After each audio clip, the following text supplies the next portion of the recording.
Uy, Clyde! Ginagawa mo?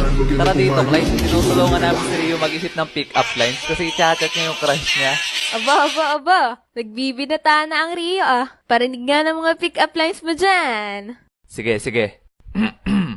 Sana Sabado na lang ako, tapos ikaw ang Linggo. Bakit? Para ikaw ang kinabukasan ko.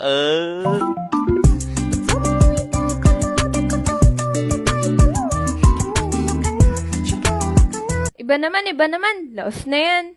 Eto. Clyde, marunong ka ba sumalo? Bakit? Kasi nahuhulog na ako sa'yo, ay. Tayo na lang dalawa. Tayo na lang magsama. Tayo na lang dalawa. Ang kokorni. Iba naman. Okay, sige, eto. Peanut ka ba? Bakit? Kasi peanut tibok mo ang puso ko, ay.